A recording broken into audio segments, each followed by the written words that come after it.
Hello दोस्तों, कैसे हैं आप सब। आज की हमारी कहानी है पत्नी का सम्मान। अरे मानसी, जरा सिंक में पड़े थोड़े बर्तन साफ कर देना।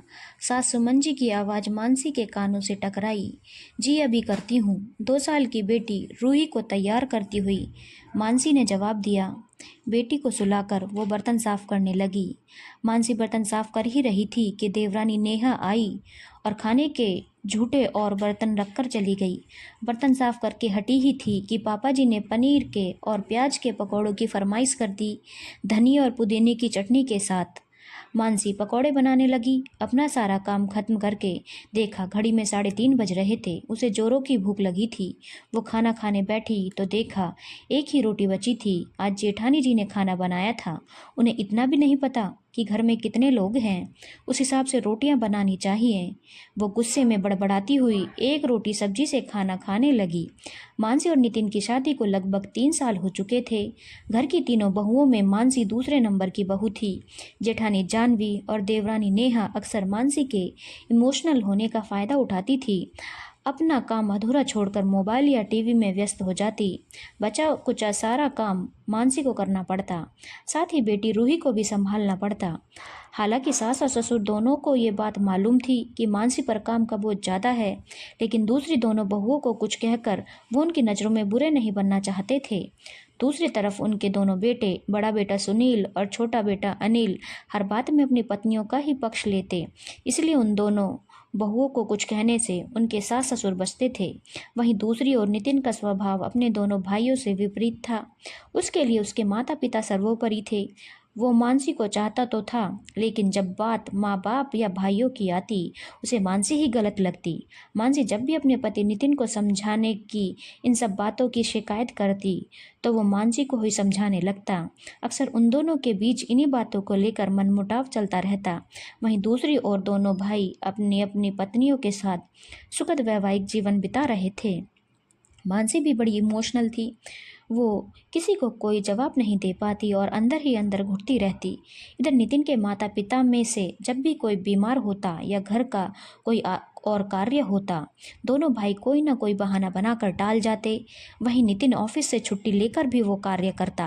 नितिन मानसी का साथ नहीं देता, इसी कारण बाकी सब भी मानसी को कोई महत्व नहीं देते। दिवाली आने वाली थी। घर में साफ सफाई शुरू हो चुकी थी। दोनों बड़ी और छोटी बहुओं ने फटाफट अपने पतियों के सहयोग से अपने कमरे साफ कर लिए। बाकी के घर की सफाई के वक्त दोनों आधा अधूरा सहयोग करके बहाने बनाकर काम से बचती रही। मौसम बदलने की वजह से मानसी को सर्दी जुकाम हो रखा था। मम्मी जी ने मानसी को सहयोग करने को कहा।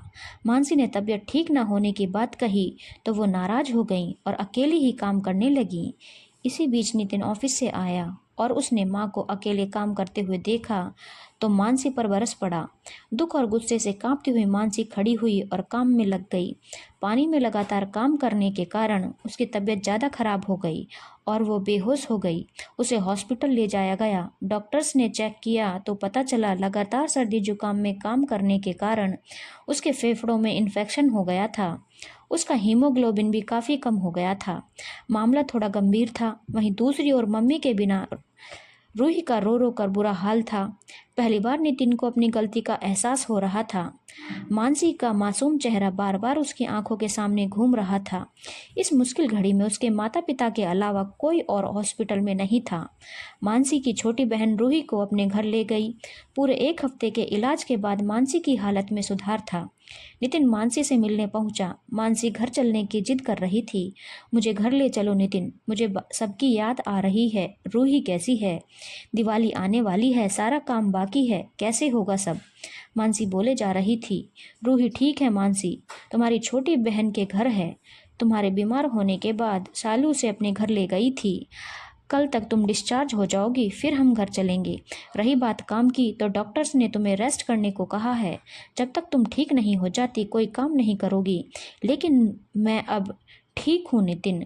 नहीं मानसी, तुम ठीक नहीं हो और तुम्हारी इस हालत का जिम्मेदार सिर्फ मैं हूँ। तुम अपने माँ पापा का घर छोड़कर मेरे भरोसे आई थी। तुम्हारा ख्याल रखना मेरी जिम्मेदारी थी, लेकिन मैंने ही तुम्हें नहीं समझा निधि। गलती मेरी है। मम्मी पापा और भाइयों के प्यार में मैं इतना अंधा हो गया था कि तुम्हारी ओर ध्यान ही नहीं दे पाया। सच है, जिस औरत का पति उसकी कद्र नहीं करता फिर उसकी कद्र कोई नहीं करता। मुझे अपनी गलती का एहसास हो गया। मानसी, मैं आज ही माँ पापा से बात करता हूँ। अब घर में सभी लोग बराबर काम करेंगे और अगर कोई आपत्ति हो तो वो अलग हो सकता है। अब से मैं तुम्हारी हर छोटी छोटी खुशी का ध्यान रखूंगा। मानसी, तुम मुझे समझ गए, मुझे और कुछ नहीं चाहिए। नितिन, आज मुझे मेरी सारी खुशियाँ मिल गई, कहकर मानसी ने नितिन के कंधे पर सर रख दिया। नितिन ने भी हौले से मानसी का हाथ दबा दिया, इस वादे के साथ कि अब वो हमेशा मानसी के साथ खड़ा रहेगा। धन्यवाद दोस्तों। अगर आपको कहानी अच्छी लगी हो तो चैनल को लाइक, शेयर और सब्सक्राइब करना ना भूलें।